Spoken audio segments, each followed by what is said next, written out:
کہ جب تک تو خدا کی ممسوح کو نہ دیکھ لے تو موت کو نہیں دیکھے گا۔ آج کی انجیل مقدس میں ہم نے شمعون بزرگ کا ذکر سنا ہے، جسے خداوند کی روح نے یہ کہہ رکھا تھا کہ جب تک تو خدا کے ممسوح کو نہ دیکھ لے گا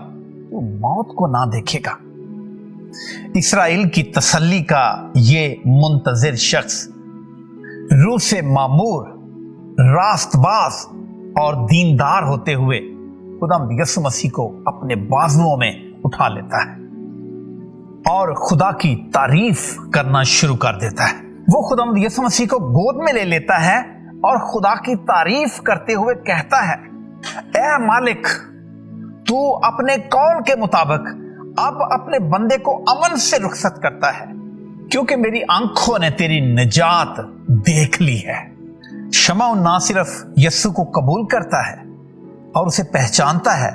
بلکہ مستقبل میں روح پذیر ہونے والے واقعات کے بارے میں بھی مقدسہ مریم کو آگاہ کرتا ہے،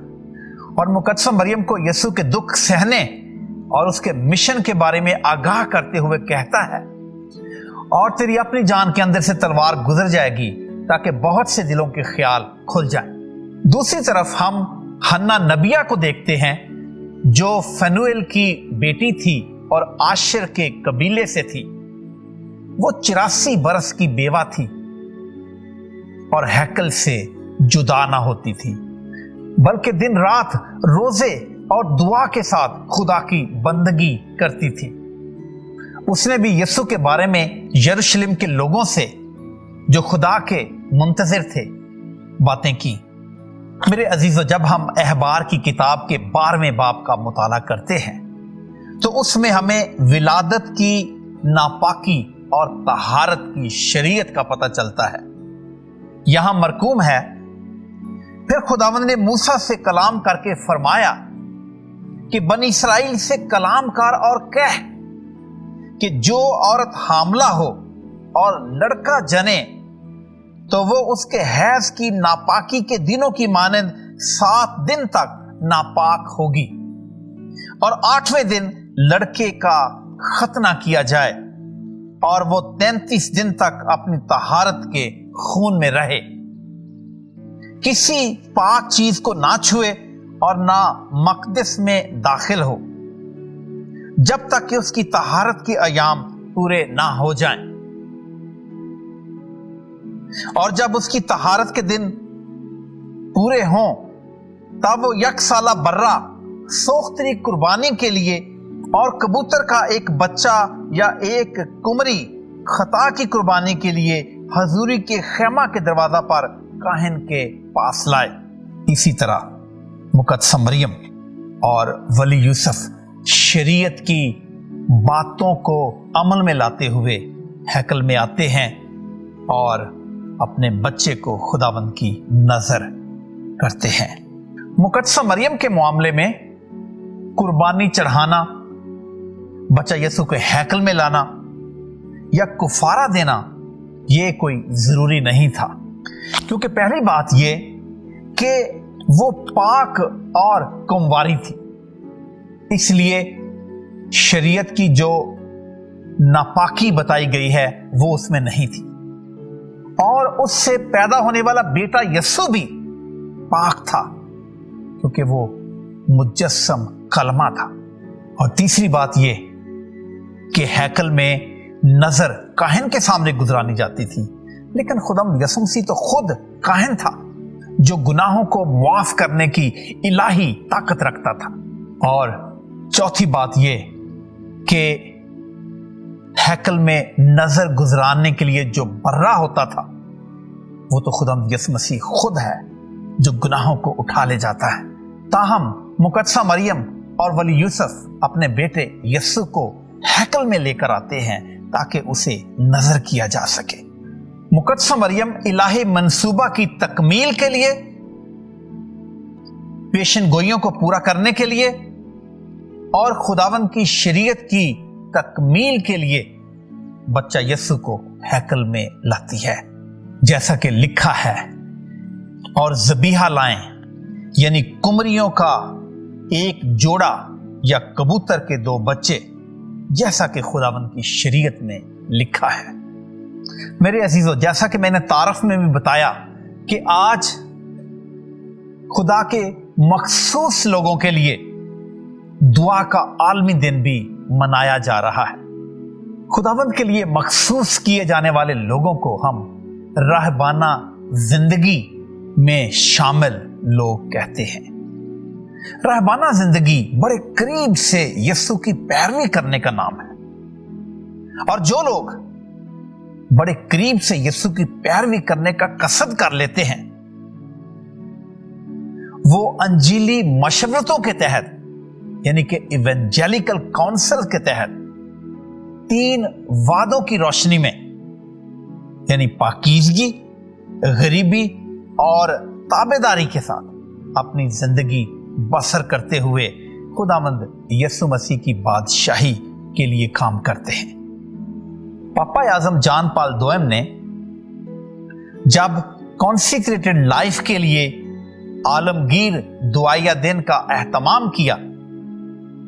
تو اسے منانے کے لیے انہوں نے ہمارے سامنے 3 مقاصد رکھے۔ ان 3 مقاصد کو ہم کانسیکریٹڈ لائف کے لیے عالمگیر دن کے منائے جانے کے پہلے سال کے پیغام میں سنتے ہیں۔ اس کا سب سے پہلا مقصد یہ ہے کہ خدا کی تعریف کرنا اور مخصوص شدہ یعنی تقدیس شدہ زندگی کے لیے خداوند کی تعریف کرنا، جو کہ ایک بہت بڑا تحفہ ہے۔ اس کا دوسرا مقصد مخصوص شدہ زندگی کے بارے میں جانکاری حاصل کرنا، ان لوگوں کا جو اس میں شامل ہے احترام کرنا اور اس کے فروغ کے لیے دعا کرنا شامل ہے۔ اس کا تیسرا مقصد خداوند کے ان عجائبات کا جشن منانا ہے جو خدا نے تقدیس شدہ لوگوں یعنی کانسیکریٹڈ لوگوں کی زندگی میں سر انجام دیے ہیں۔ میرے عزیزو، یہ تجدید عہد کا دن ہے۔ یہ خداوند کے ساتھ وفاداری اور خدمت میں تجدید کا دن ہے۔ یہ خداوند یسوع مسیح کے مشن کو آگے بڑھانے کا دن ہے۔ یہ نئی بلاہٹوں کے لیے دعا کرنے کا دن ہے۔ ہم دعا کرتے ہیں ان تمام لوگوں کے لیے جنہوں نے اپنے آپ کو خداوند کے لیے مخصوص کر رکھا ہے، کہ خداوند انہیں جرت اور دلیری عطا فرمائے، خداوند انہیں اپنا گہرا فضل عطا فرمائے تاکہ وہ وفاداری کے ساتھ خداوند کے کھیت میں خدمت کرتے رہیں اور اس کی بادشاہی کو قائم کرنے کے لیے اپنا کردار ادا کرتے رہیں۔ میری طرف سے آپ سب کو خداوند یسوع مسیح کے ہیکل میں نظر کیے جانے کی عید اور مخصوص شدہ لوگوں کے لیے دعا کا عالمی دن بہت بہت مبارک ہو۔